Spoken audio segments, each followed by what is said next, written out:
Hari ini Kementerian Kelautan dan Perikanan bersama TNI akan membongkar pagar laut di Tangerang yang membentang sepanjang lebih dari 30 km. Persiapan pasukan dilakukan kemarin yang terdiri dari armada kapal pengawas, rubber boat, hingga ratusan personil. Pembongkaran merupakan kolaborasi KKP dan TNI AL, meski sebelumnya Kementerian Kelautan dan Perikanan sempat berbeda pendapat dengan TNI. Kurang lebih 400. Nah, kapal yang terlibat nanti ada 4 kapal besar kami, kemudian kapal speed yang tadi, terus sea raider kita juga ada mungkin sekitar 10, ada juga takbut yang khusus nanti ketika di lapangan kemarin itu kesulitan, nah itu bisa dibantu dari situ. Sementara itu TNI AL memastikan pembongkaran pagar laut di Tangerang akan berlangsung selama 6-10 hari ke depan. Asisten Operasi Kepala Staf Angkatan Laut Laksamana Muda Yayan Sofian bilang, berdasarkan perintah Presiden Prabowo Subianto, TNI Angkatan Laut akan melaksanakan penyelidikan dan menindak tegas terhadap keberadaan pagar laut tersebut.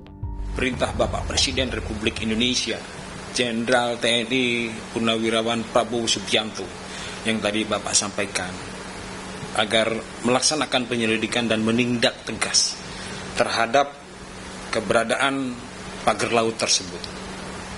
Tentunya TNI Angkatan Laut vertikal, tegak lurus, loyalitas kepada Bapak Presiden, kepada negara, kepada rakyat.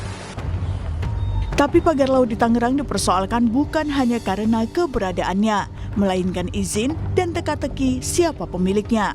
Menteri Agraria dan Tata Ruang Badan Pertanahan Nasional Nusron Wahid mengakui ada ratusan bidang sertifikat di kawasan pagar laut Tangerang dan Bekasi, berupa sertifikat hak guna bangunan dan sertifikat hak milik.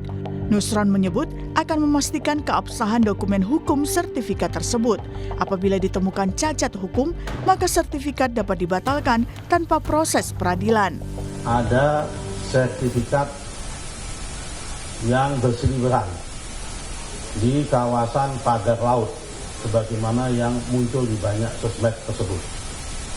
Jumlahnya 263 bidang dalam bentuk SHGB. Dan terkait dalam proses penerbitan sertifikat tersebut, manakala nanti terbukti berada di luar garis pantai, dan manakala terbukti tidak compliant, manakala terbukti tidak sesuai dengan prosedur, dan manakala terbukti tidak sesuai dengan aturan yang berlaku, kami akan tindak sesuai dengan aturan yang perundang-undangan yang ada. Dan terlalu terbukti tidak prosedur, kami minta untuk di blacklist, kalau perlu merekomendasikan supaya izinnya dicabut. Desakan untuk mengumumkan siapa yang mendirikan pagar laut pun datang dari DPR RI. Ketua Komisi 4 DPR RI Titik Soeharto bilang pihaknya perlu mendapatkan informasi siapa pemilik dan pihak yang mengeluarkan anggaran eksistensi pagar laut di Tangerang, Banten tersebut. Kami dari Komisi 4 mendesak pemerintah untuk segera mengetahui dan mengumumkan itu sebenarnya pagarnya punya siapa yang bikin, siapa yang suruh, siapa yang membiayai. Ya.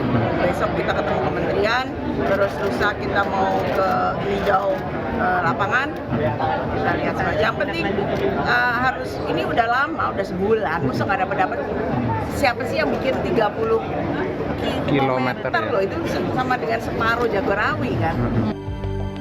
Lalu, akankah informasi itu terbuka ke publik? Tim Liputan Kompas TV.